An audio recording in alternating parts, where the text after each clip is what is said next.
we operate. We actually operate one of the largest private cloud infrastructures in the world, and if you think of the size, it's composed of over 400,000 servers.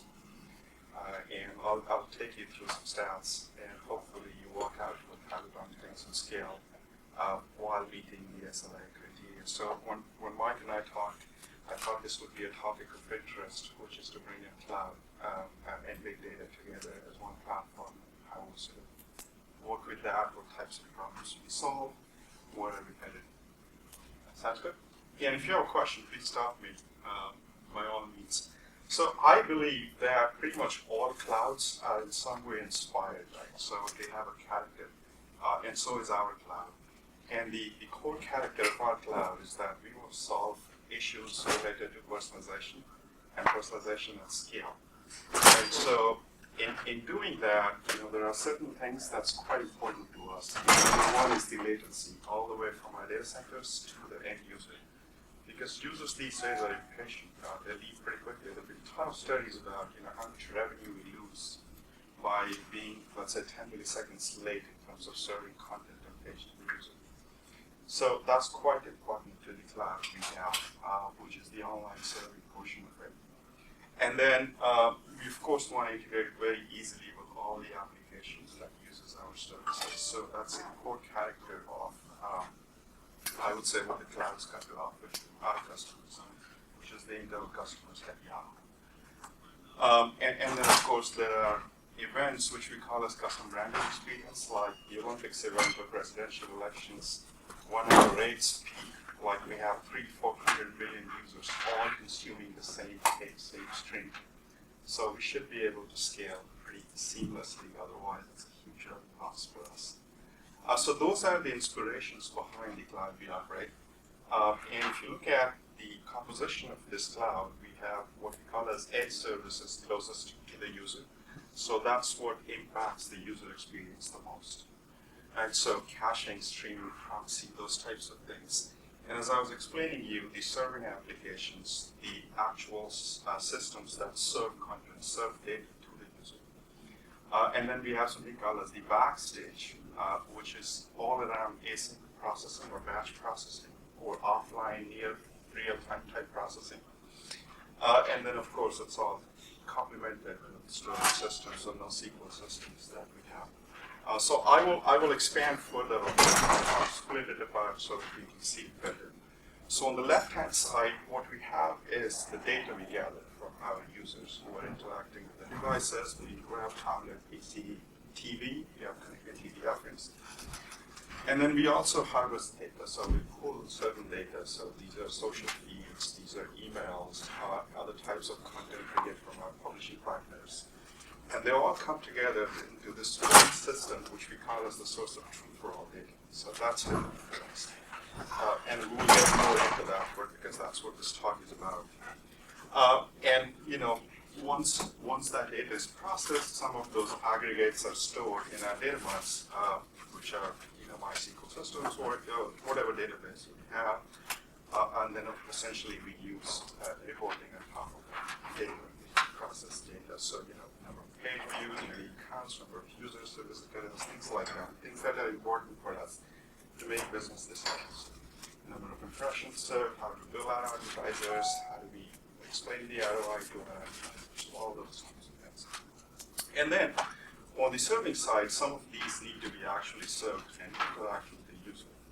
So A is this data we're collecting, but then we push a lot of this out to the users. I will explain to you what that means. And those are the systems that are super fast. The latency is extremely critical for those, not for the batch processing. That didn't happen back then. So that's what the cloud looks like when you kind of spread it apart, and then you finally serve it through the edge.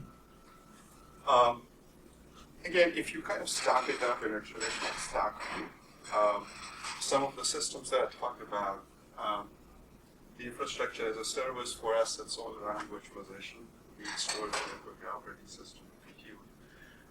And then the data centers are also sort of strategically crafted in pods, which are extensions of data centers, smaller footprints closer to the user, are carefully crafted to manage the latency.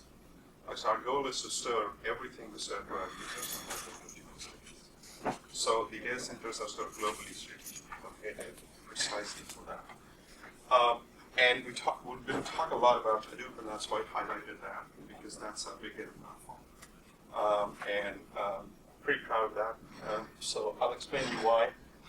And then all the other storage systems, both structured and structured, so blob storage. We have something called as dynamic serving, and you would see that in a lot of cloud stacks. So these are things around ranking indexing, these are things around containers that abstracts the complex logic that our application developers have. And so they focus on the application logic, we focus on the integration with the components in the cloud. Heroku is a very good example, they do it very well, the dynamic containers. And then presentation containers, we'll not get into a lot of the other components, but I just wanted to see how the whole thing comes together, what we manage in our group. And then above this stack, we have things like knowledge as a service, which is really the secret recipe that we have at our personalization, around creating entity relationships, managing cross-cloud identity, and things like that. Then you have, of course, the SDKs, presentations, truly interacts with the applications that are hosted, so that's the software as a service. That's it. Is it okay to ask the question? Sure. So your secret sauce, and I'm not expecting you to share the secret sauce, but when you talk about personalization, right, you want to target based on who the customer is. So there's a lot of information you collect about the person, specifically the segmentation, a variety of aspects, right? Especially group age, group geography, and all that.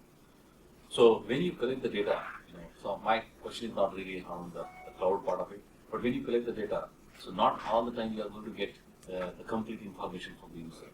But when you want to target, you want to make the decision based on the completion of the complete information. Based on best information. So are you using any strategies like how to best come up with the match for that? I'll give you a visualization. Okay, perfect. A video. Okay, great. So you take all these services, and the idea is that you want to make the application developers' life easy. Right? That's what the cloud is all about. As I said, integrate seamlessly in our mission statement. So imagine you need to develop a web, social, and mobile app for Yahoo. And how we enable that, I'm just going to walk you through how you use that stack that I just showed you. The first thing people need is resources, right? You need a set of machines, either for the development, testing, or for hosting the application. So we do that with OpenStack. Right? We also want to automate the management and deployment of services. So we have precisely that, which is to users don't need to deal with deployment, patches, upgrades, and stuff like that. You want all that process to be seamless and isolated. We're actually using that. You also want to collect and process internet scale data, because there are lots of interesting things you can do with that data, which we'll see some of those examples. But the critical thing here is that that data needs to be processed in a reasonable time. Because what happens is if you don't get the results back in a certain time, the data loses value, or much of its value. Certain data holds, they have historic value, but the biggest value of that data is now, in present. Right, when people need it. You also need a system to manage data transfer access, and not just that, but the entire life cycle of that data. And again, you want to abstract all your users. So all the instrumentation tools, software that you run in your cloud ought to be helping users who are developing operating applications.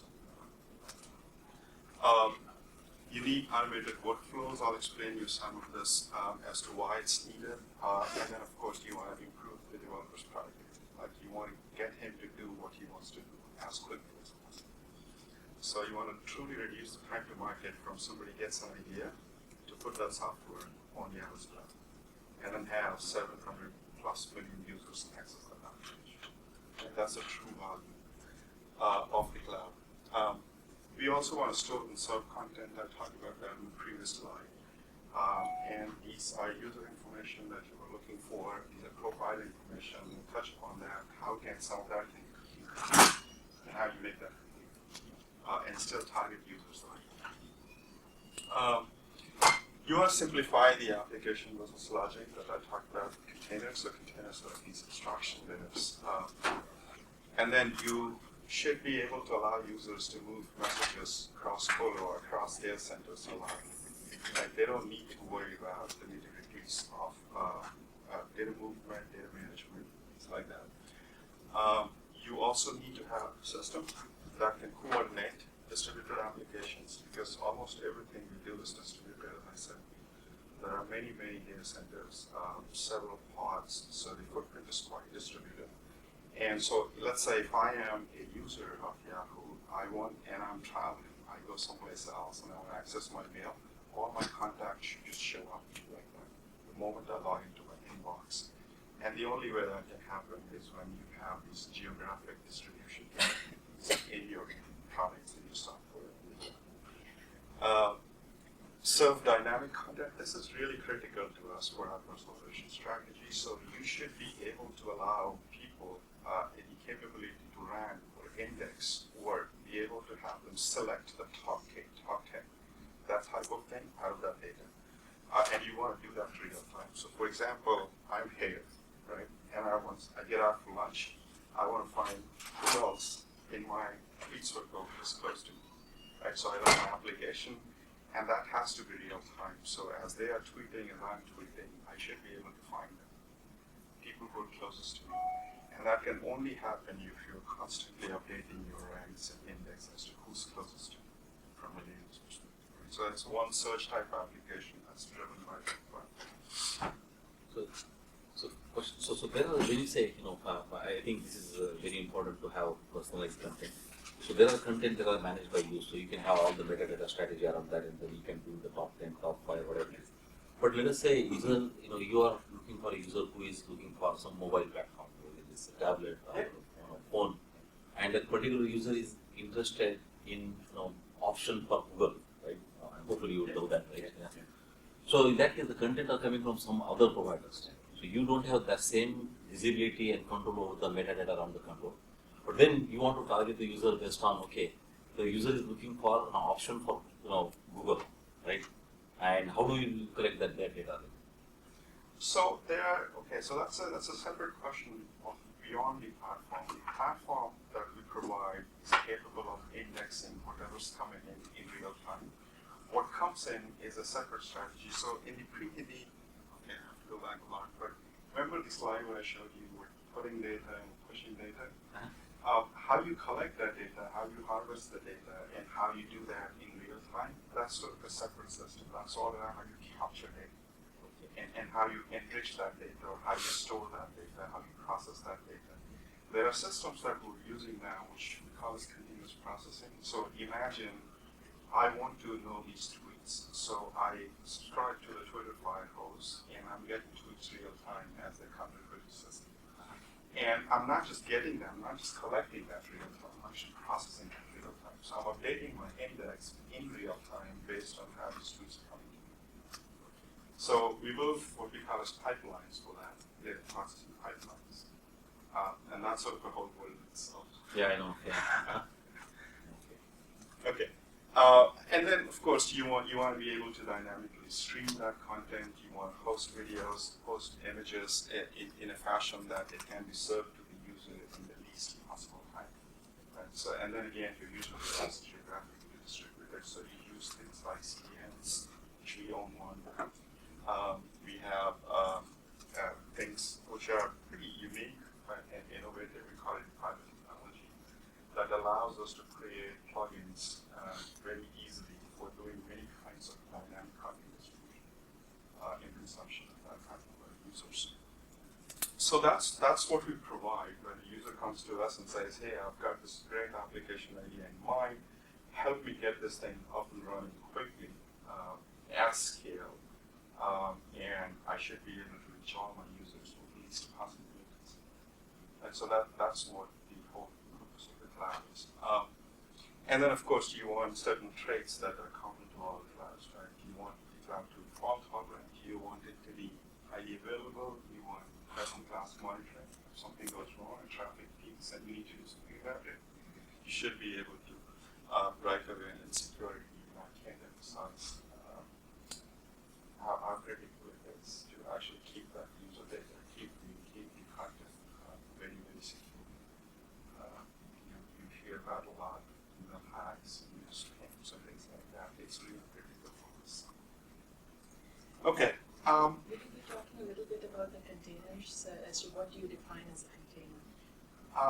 Not in this presentation, but let me explain you what it is. I think the best way to understand containers is to think of an application developer, let's say, who needs to deploy an application. Now, one way he could do that is by building certain things around event processing, handling IOs, handling data movement and transfers within the application himself. Build the elements of reliability in the application himself. Now, if every application developer across Yahoo does that, it's very expensive.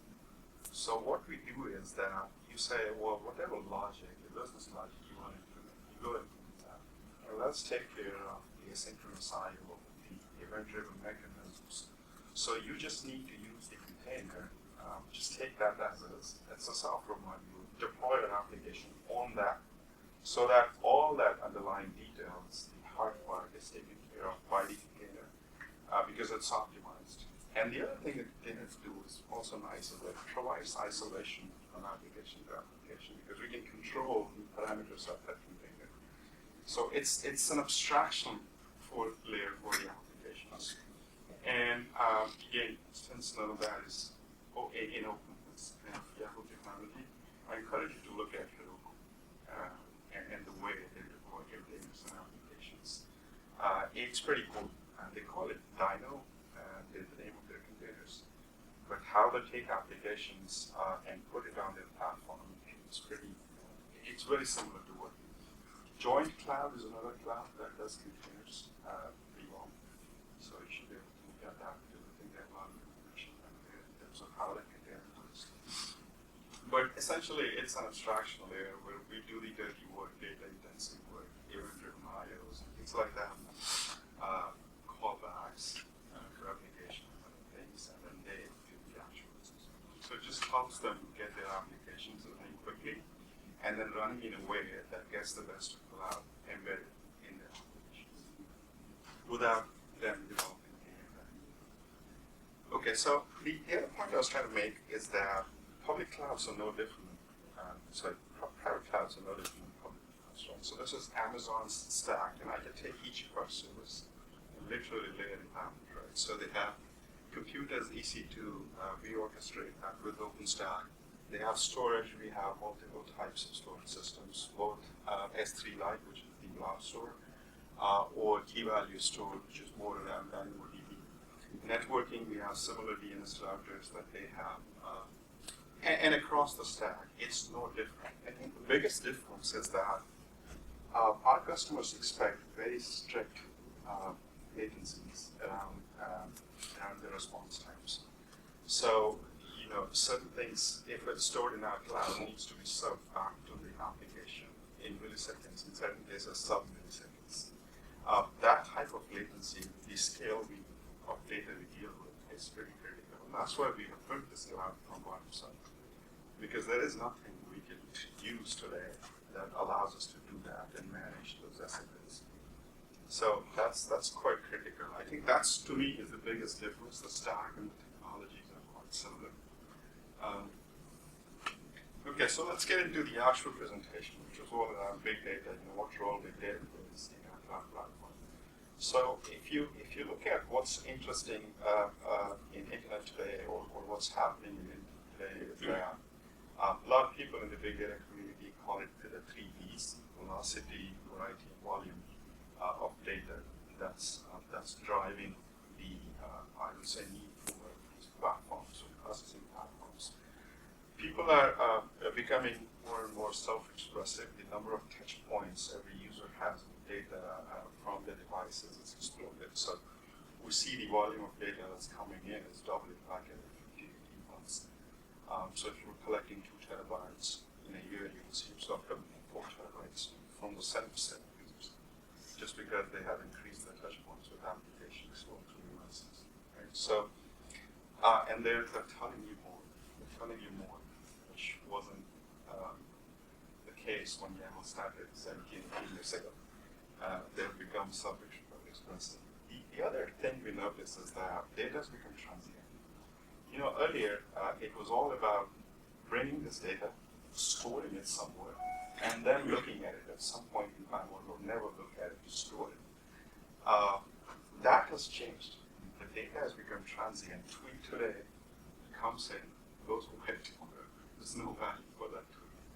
So, email comes today and then stays in your inbox forever, or you archive it. So the data, sort of the nature of that data has become very transient. And then finally, the data is unstructured, right? The thing that you were talking about, there is no structure to it. There is no completeness to that data. Some of it is there, some of it is not there. But you yet want to capture whatever's there, the maximum value out of it. So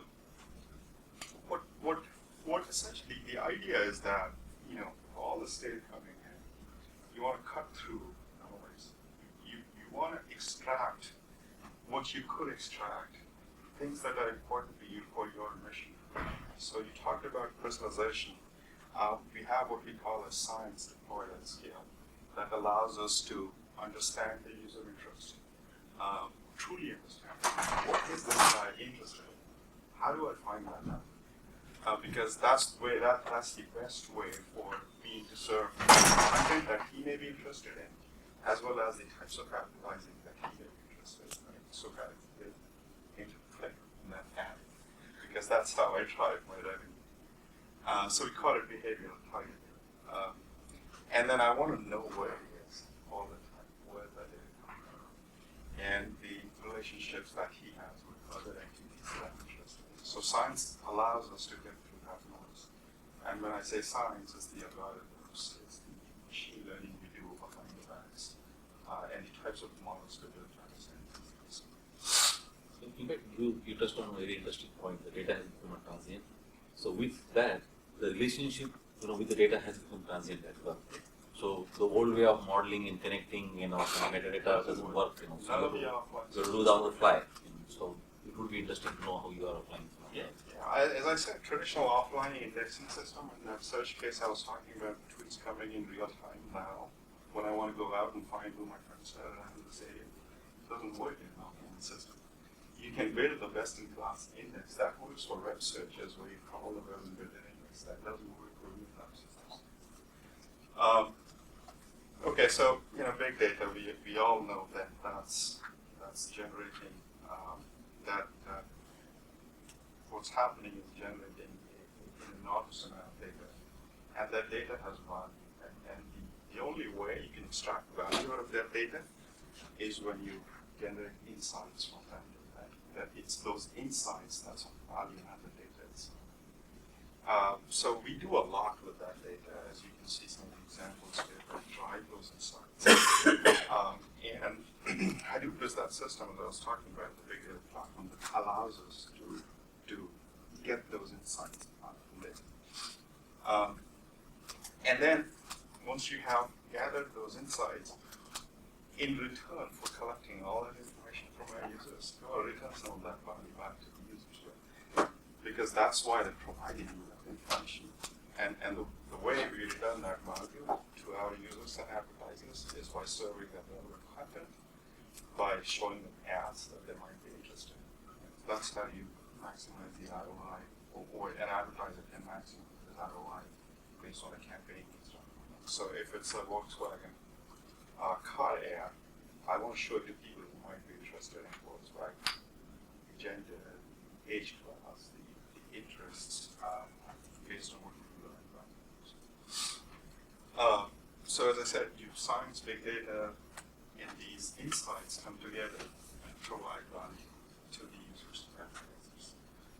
And that's the power of pretty thing. So how many of you actually know what Hadoop is? Really well? Really good. What it is, right? So let me take a few minutes to explain to you what it essentially is. It's a distributed framework for cloud programming, or distributed programming. And there are lots of attributes of that framework that's actually built in, so you don't need to worry about it. The first one's scalable, so it's a massively scalable system. It can horizontally scale to n number of nodes, as long as you don't hit the physical limitations of these servers. So it scales horizontally, in the sense that, let's say you're processing a terabyte of data with 10 nodes today, and you want to process 2 terabytes of data with those 10 nodes, and that 10 nodes is not able to handle that load, start more nodes. Standard commodity hardware, it just scales seamlessly for as long as you don't take the physical limitations, the hardware limitations. It's very economical, and when I say economical, it can bring in a series of commodity hardware into a cluster concept, or bring these together into a concept where it utilizes all of that pretty efficiently. So it's cost effective. You couldn't do that with standard hardware that were available back then when we started this. So I'll talk about the history as well. It's efficient. So the way this thing scales is that you don't take data and you try and process it. What you do is you bring compute to the data. So data is loaded and distributed across the cluster, and then you bring compute to individual pieces of data or blocks as we call it. And that's the way it scales and does things quickly, which otherwise would take days to process. You can now process them in minutes. It's reliable, so what happens is the framework itself has built a lot of reliability into it so that every individual power programmer doesn't have to reinvent the wheel. So it replicates data 3 times so that if a node fails, if a hardware fails, the data is still there and you can still continue with the job. If a job fails, if a task fails, it gets restarted again or someplace else. So a lot of these things that were hard before for a programmer has been taken care of. It's very easy to use. It's written in Java. Actually, you can plug in any programming paradigm into it. You can write your jobs and stream to it, whichever way you want. So it's very flexible. And finally, it doesn't cost anything. So it's open source. Anyone can download it, use it, contribute, extend it. Let me talk a little bit about the history of Hadoop at Yahoo. So Yahoo, Hadoop got spawned out at Yahoo, and sometime around 2006, it sort of was taken out of the original Mush project and put it as a separate project. And we started to scale that up, primarily to solve the problem of building web-scale search indices, because we couldn't do that in any other way. And we needed a system that could scale to terabytes of data and build these indices in some reasonable time, or update the indices in some reasonable time. So we started scaling it, and sometime around 2007, we were able to actually put some research workloads, real workloads, into these systems. And there are 2 lines here. The first line shows our growth in terms of number of servers we're adding to the platform. And the orange line is the storage, the raw storage that we're adding to the platform. So today, if you look at the top, in 2012, end of 2012, we have over 350 petabytes of raw storage to that platform. And somewhere around 42,000 servers all come together to solve for big data issues. So it's the largest Hadoop footprint anywhere in the world, and there is no one else who does more with it than we do. And that's the point I was trying to make, is that over a period of time, you can scale the system to do anything you want and solve all kinds of problems. So I'll show you some problems that we have solved that wasn't possible to solve before. It just wasn't possible. It's not that we could do bits and pieces, it just wasn't possible. And then we kept on, and I think 2010 was really the year, which I would call as the breakout year for Hadoop at Yahoo, when we really started to add users, more and more users to the platform. Everybody got interested, everybody got excited to bring their data and their applications to this platform. Because it started to do things that weren't possible. And we had added security the previous year, so it really became an enterprise-grade platform for us. So it was sort of ready for the enterprise applications at that time. And then we did a spin-off of Hortonworks in 2011, specifically for hardening for enterprises, because we got to focus on our use cases. We don't sell the service, we're private cloud. And then so the current team is really focused on solving the new challenges that we see in sort of grabbing the next frontiers. Okay, as I said, we are at the frontier of scale. So if you think about what we're doing on the audience side, advertising side, we process about 100 billion events every day. The that we capture from over 700. So this user base varies, but somewhere between 700 and 800 million users that we see every month, these are unique users of Yahoo. I think Facebook is probably the only other platform that has more users than this. So it does a lot. It does a lot for Yahoo. It provides a lot of value, and that's why we continue to invest in the platform. And some of those statistics, 165 terabytes of data that we're processing, raw storage is of course much more than that because you need to account for redundancy, what I was talking about, the reliability factor. Lots of compute available every day for our users, and over 500 people in Yahoo come to this platform to run something like 10 million jobs. So that's a staggering amount of what people are accomplishing on this platform. And then just to give you a sense for Library of Congress was the biggest known archive data. It's 3 petabytes, and compare that to 65 petabytes of data that we store in HDFS. It's just to show you the contrast. Okay, so this is the visualization I was talking about. We were very interested in personalization, so you could see this globe spinning, and essentially what it shows is that we have a number of stories to serve to our users. And what that does is that the number of stories and the user base we have, when you combine that in terms of which story to show to which user, a combination explodes.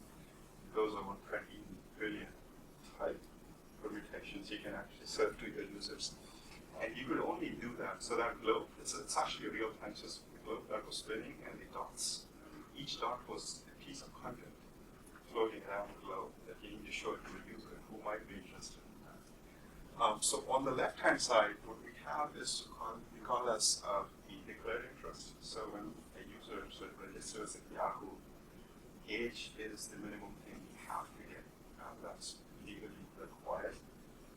So we know about gender, we know about the age, and many other things, but so those are the two basic declared interests. On the right-hand side is the activity of the user. So what is he doing right now? Right? So we gather that as well. Where is he clicking? What is he seeing? What page is he on? Which page has he transitioned to? All that stuff is getting back to us. So we're learning a lot from his current activity. We're learning a lot from his declared interests. And then we have a system which we call as input interests. So we're bringing in a lot of third-party data and a lot of cross that user may have with, let's say, Facebook or Twitter or other things. And we bring all of this together, mash it up with our algorithms, and create what we call as user interest profile.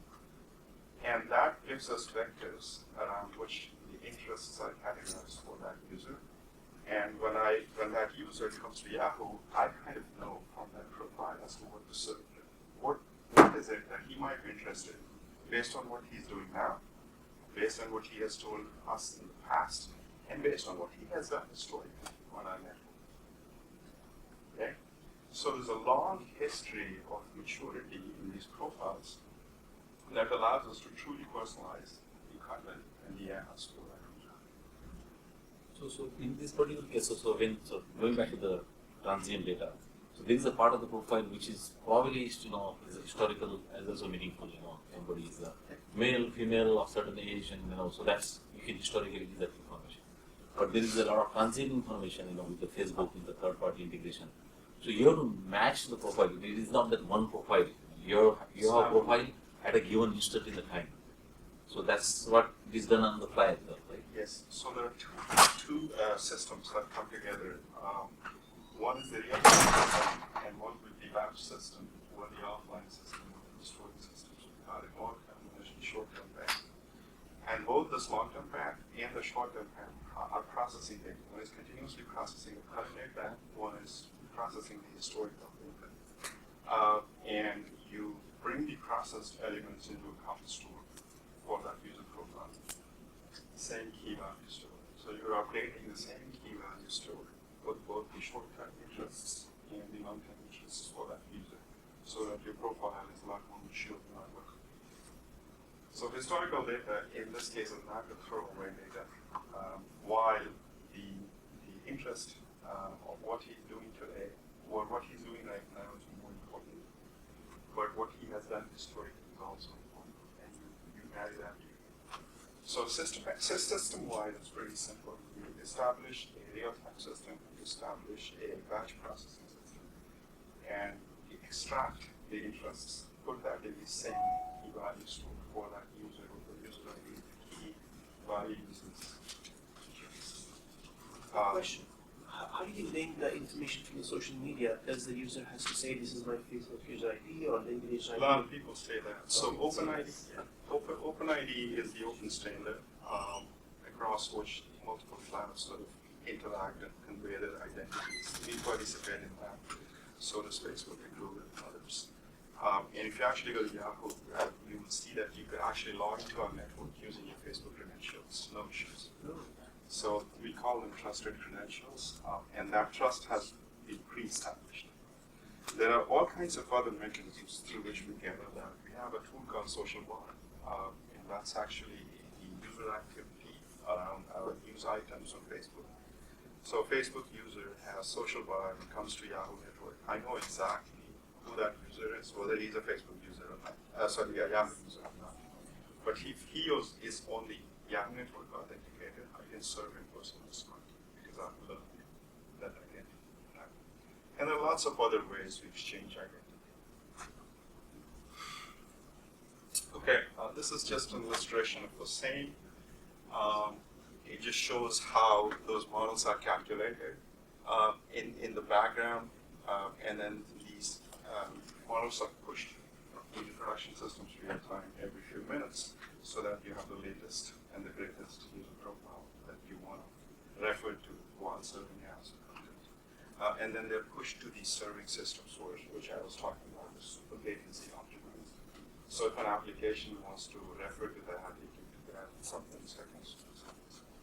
So the pushing to the systems which are interested in consuming that information. What technology is being that is you are using the traditional technology or Hadoop is the technology, pretty much all Hadoop, page-based form. Those are the three primary technologies used in this use case. This is another use case which kind of shows that scale issue that I was talking about. We're a mail provider, one of the first internet mail providers, and the number of spam emails we're getting every day is somewhere around 21 billion. We don't want that to be. We want to filter that out because you're interested in seeing mails that are sent to you by spammers. Right? So filtering that out and constantly keeping up against these spammers is a challenge. So how do you do machine learning constantly and keep up or stay ahead in that path? It's pretty important. And I think the only system that could help us do that is Hadoop. And that has allowed us to become one of the best spam guards in the industry. We couldn't do that before. So just the scale of the problem is immense. It just shows how you can handle things at that scale constantly and quickly. More importantly, because if I detect that this particular mail was a spam email and I've already sent 1 billion copies worldwide, not with this work. You want to do that and learn that right away. Okay, there are lots of other use cases in behavioral targeting or computational advertising, as we were talking about. It has allowed us to target people with ads, right ads, I would say, at the right time, at the right place, which we couldn't do that with the level of accuracy we have today before, because our models have gotten a whole lot more sophisticated. The volume of data behind those models have really exploded. So the models have matured in terms of targeting ads. It also allows us to optimize ads. So the campaigns need to run for a certain time, at a certain pace. Advertisers need to be billed appropriately. All that, when you're serving 24 billion impressions worldwide every day, is pretty high. So you need a system that could let you do that reliably. And Hadoop is that system. Produces that big data platform that allows us to do that. There are lots of other cases in search, views, or data processing pipelines, as I was talking about, ETL, as you would traditionally know it. And then content integrity is sort of unique to us, which is that this grid, this server, a bundle of server everything that comes together, computer source that comes together, actually has allowed Yahoo to bring all the content together in one place. So we can look at that, we can dedupe, we can enrich that content, we can share content across properties. Yahoo News can share content with Yahoo Finance, Finance can share with News. There's a lot of value in that, in having all the content in one place, and great for the use that place. This is what a traditional Hadoop stack looks like at Yahoo right now. There's computes primarily MapReduce, but MapReduce 2 right now is called Yarn. Yet another resource negotiator. We don't need to get into that. It's a scheduling resource management framework for scheduling jobs. Low latency processing. This is the continuous processing, stream processing that I was talking about. Yet another path for types of use cases, solved for.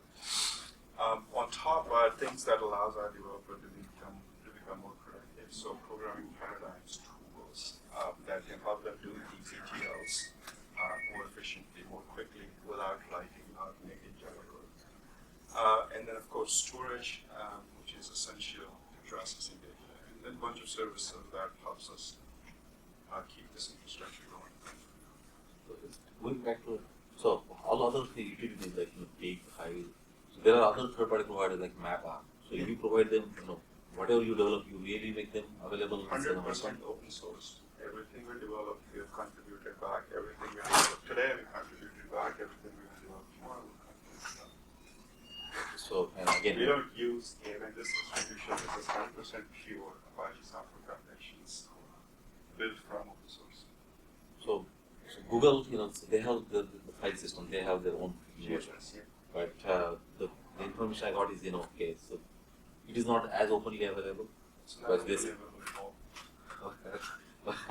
Okay, I understand you. I respect your view, but okay. Got it. Google's technologies are not open source. They're not available. Our technology is all out. It's a huge difference. But we get a lot of help from the community. That's the whole reason why we open source. Our team is less than 50 people. I think it's 30 developers who's doing this. 30 developers. That's it. no. This is truly disruptive technology. If you look at the processing of the data, there is no other solution like Hadoop. There is no alternative to Hadoop today. Only the closest option I can think of, the supercomputer that used to churn the weather data, right, for predicting weather. But again, that is a monolithic application. It cannot integrate with anything else. It's actually interesting you bring that up. We see a lot of these high performance computing type paradigms now working on big data. Sort of coming together. Coming together. A lot of practices from big data review that's going into things like API. Actually, just yesterday there was a project announced on top of education advice, which was really API. So these boundaries are merging. Just as these processing and warehousing infrastructures are merging, this means that paradigms of processing and compute that are merging. Yeah. They're learning from each other. Like Hadoop's learning how to be enterprise-hardened. Yeah. And these paradigms are learning how to be more flexible, how to move to cloud, how to move like more cloud facing, how high performance computing wasn't. So It is coming together, but in my opinion, I think it is an attempt for the big computing to find a relevance with Hadoop. Yeah. It's not the Hadoop thing that I want to integrate with. Yeah. And so this is just an attempt to show you that data processing has evolved over time. It has evolved a lot. A long time back when databases came in, OLTP was heavy, and came warehousing, and people started talking about all apps that came sort of big data, and now it's all about real-time processing. So it has evolved, and so has our platforms in cloud to keep up with that trend. So what we did was we kind of became the first one again, as you talking about the community, and Yahoo is probably the only one that pushes that envelope by bringing all that new technology to production as quickly as possible. So no one else today is running next generation of Hadoop, which we call as Hadoop 2.0, at scale in production. So we moved December last year. In fact, this quarter, Q1, all our systems are on next generation of Hadoop. So that's just to give you the confidence that these things are evolving and they can run at scale reliably. If you wish to use it. And where are we headed? I did talk about the convergence of a lot of this big data processing pipelines and continuous or low latency processing. They're coming together to do things that are very close to us in real time. Batch processing has its advantages. Think of it as a giant hammer, right? You can solve lots of problems. But there are lots of problems that need to be solved today from data that's being generated right now and consumed inside and do interesting things with it in real time. So a lot of that is happening. Again, the way queries work, it's not like database queries in Hadoop. So for example, if you use a Hive, you issue a Hive SQL type query, it's called HiveQL. Its bounce map reduce job takes like 10 minutes for the results to come back. The analyst community is not really happy about that. Although it allows us to process large data or petabytes of data, they still expect the results to come back as they would come back in traditional databases. So I can make a query, join two tables, and get results back in like a few seconds. So that's the next frontier that the community is trying to solve, which is to say how to make these queries real time, and yet rather than 1 petabytes of data. Resource management is another challenge. I think it's going to be a continuous challenge how to best schedule these so that they can be processed most effectively, most quickly. And then, quite frankly, hardware. I think hardware is another area where a lot of people have a push in terms of building or upgrading hardware to really integrate this that can allow you to do more with less. So if you looked at that curve that I was showing you, the number of nodes, it seems to flatten, right? A lot of people think that it will start growing. That's not true. We have upgraded our old systems to newer systems, and each server today is capable of what 8 servers did in the past. And that's why it's flattening. It's flattening because the storage is continuously growing. Right? So it's that we're able to do a lot more now with newer types of hardware that we would do before. So thank you. If you have more questions, then I have a few more minutes. Yeah, sure, question. So what kind of hardware, is it all x86 based systems we use for this? Standard Dell. It can be anything on that matter. It can be any laptop, anything lying anywhere, you can make it up. You could run it on your laptop. Anything we can process, of course, your limit would be the processing power that has. You can really plug in anything, anytime to it. And also in terms of software, is it all custom developed by you to do all these computations? It's all available as part of what we call as Apache Software Foundation. That's a really governing body for the open source that Hadoop is affiliated. So you can just go to today, Apache Software Foundation, search for it, or Apache Hadoop. Go there, you can download the latest Hadoop from it. Those opportunity. Start running. As long as you've set up it. Very fascinating, first of all. I'm totally amazed. Because you have these large data sets and just the next frontier that you indicated, right, to introduce basically online transaction for large data sets. In the absence of being able to realize that today, and your reference earlier to historical data and real-time data, are you hedging your bets like most everybody else right now and apply basically a framework of a time value of data where certain data is more value now, other data is of less value that is historical? How do you make the difference between that kind of data? You differentiate by data type. How do you move the data between right now data into historical data?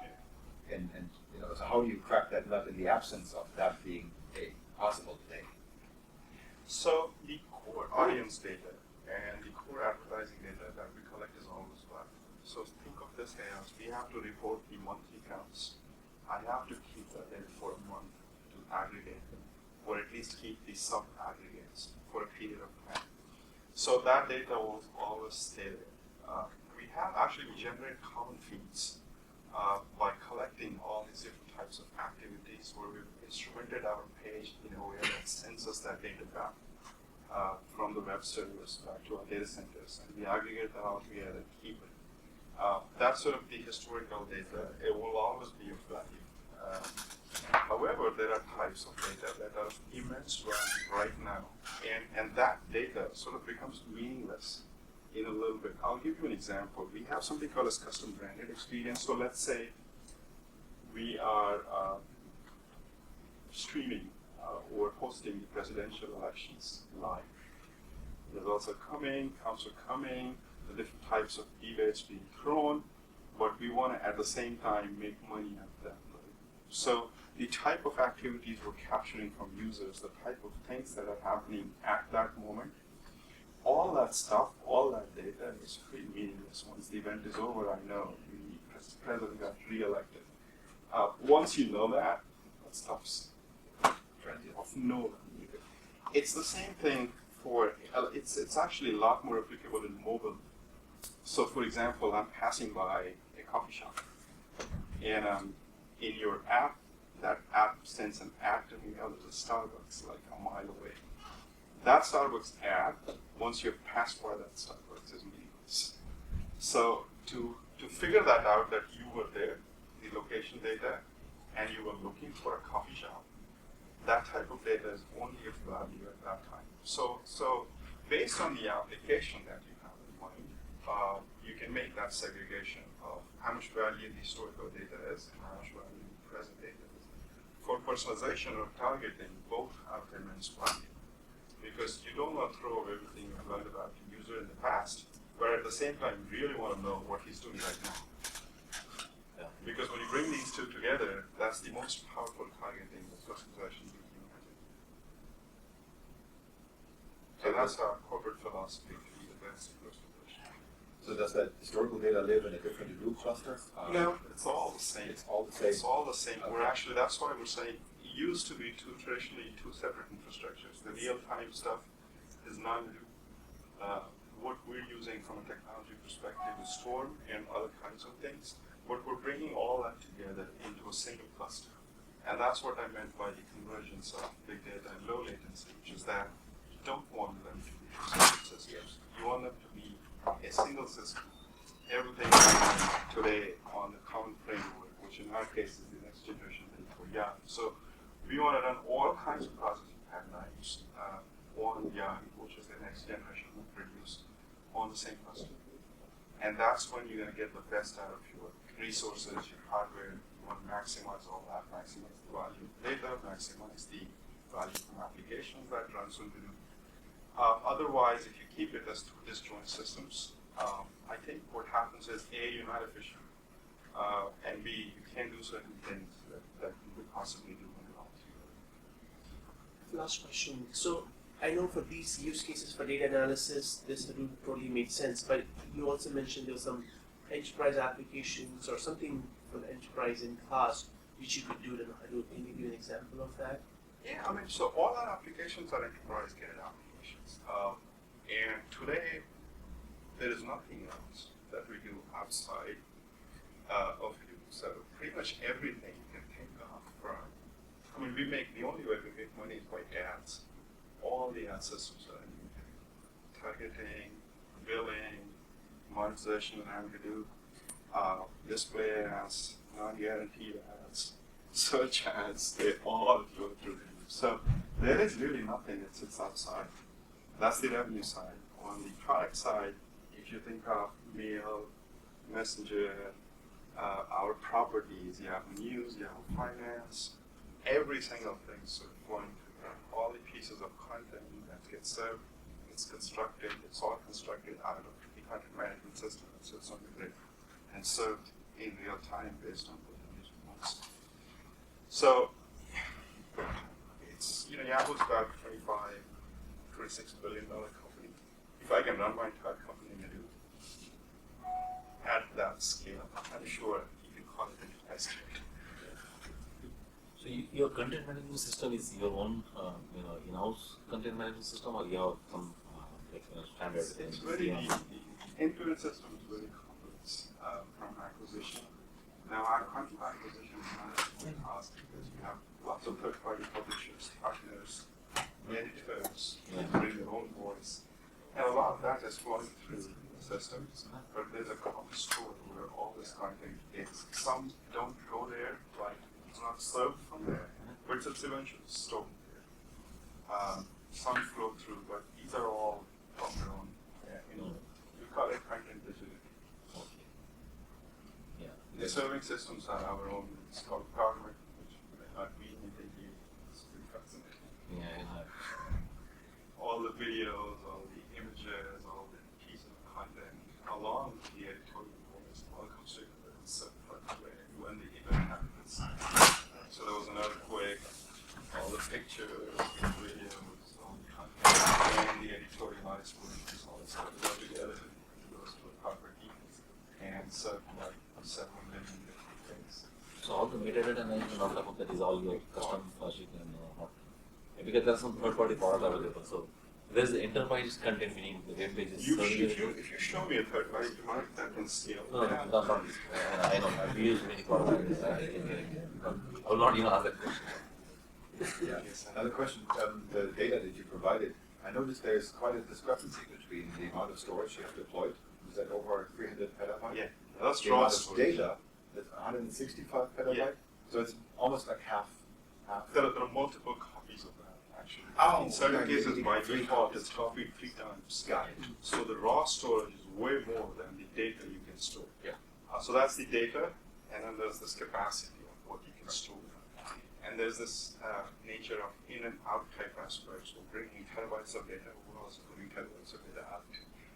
But at any point in time, a large amount of data lives constantly in this cluster. Some live forever, like the user data. Our users don't change once they're registered on Yahoo. That type of data lives forever. More questions? Any last question? No? All right, thank you.